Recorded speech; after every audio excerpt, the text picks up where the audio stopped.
Hello, I'm Kaiser and welcome to Moose Reads. Before I get started, I want to say that the opinions that I give here are my own opinions. They are extremely subjective. If I dislike a book, it is not a reflection on the author, and it is not a reflection on people who do like it. Different people have different tastes, and that's okay. Today, I will be reviewing Project Hail Mary by Andy Weir. This is a sci-fi novel. The description says, Ryland Grace is the sole survivor on a desperate last-chance mission, and if he fails, humanity and the Earth itself will perish. Except that right now, he doesn't know that. He can't even remember his own name, let alone the nature of his assignment, or how to complete it. All he knows is that he's been asleep for a very, very long time, and he's just been awakened to find himself millions of miles from home with nothing but two corpses for company. His crewmates dead, his memories fuzzily returning, Ryland realizes that an impossible task now confronts him. Hurtling through space on this tiny ship, it's up to him to puzzle out an impossible scientific mystery, and conquer an extinction-level threat to our species. And with the clock ticking down and the nearest human being light years away, he's got to do it all alone. Or does he? 4 stars. This book was great, honestly. If I was just a little bit more into science, I'd probably give it 5 stars. Trouble is, I'm just not that into science. Much like The Martian, this book has a lot of technical writing. There's plenty of it that flies over my head, but Weir is very good at boiling things down to easy-to-understand explanations that communicate what the reader needs to know. It makes it more approachable than a book so science-heavy has any right to be, but I'll never love it as much as I could.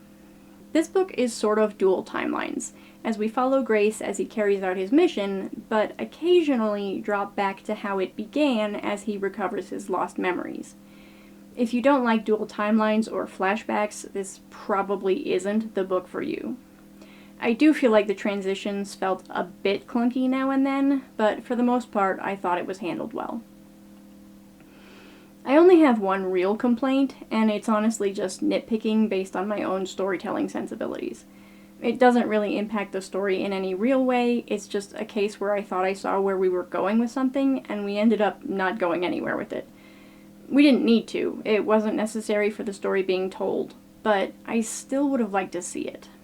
Unfortunately, the details here are a complete spoiler, as it has to do with the resolution to the plot, so if you don't like spoilers, now is the time to pause or close the video.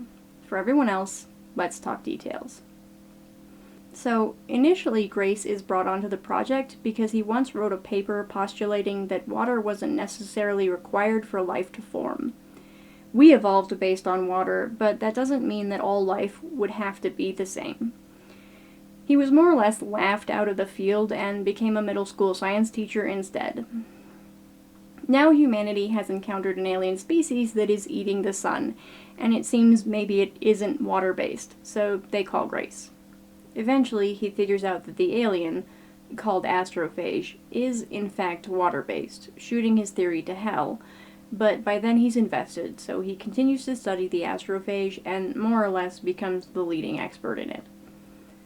The mission is to go to another system where the astrophage exists, but isn't killing the local star, and figure out why it isn't eating the local star, so he can tell Earth how to replicate it. He figures out there's a predator they call Talmiba that is living on the Venus equivalent of that system that is killing enough astrophage to keep things balanced. The problem is nitrogen, which makes up about 3% of Venus's atmosphere and 8% of the atmosphere of his new friend Rocky's relevant planet, is 100% toxic to the Talmiba. They wonder why this is, but set it aside in favor of fixing the problem through selective breeding. This was the point where I thought I saw where we were going. I was sure that eventually we would circle back to the why of it and discover that the reason had to do with Talmiba not being a water-based life form, thereby proving Grace right after all. But we didn't. In fact, we never actually get back to the question at all. Like I said, it doesn't really matter. There's no reason we need to validate Grace's theory. And as far as the plot goes, it doesn't matter that we never figure out why nitrogen is so toxic to Talmiba. It's just a thing that felt like it was going somewhere and didn't, leaving me mildly disappointed.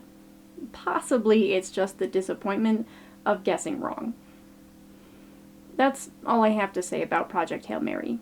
If you like this video, I hope you'll watch more in the future. Thanks for watching this one. Bye!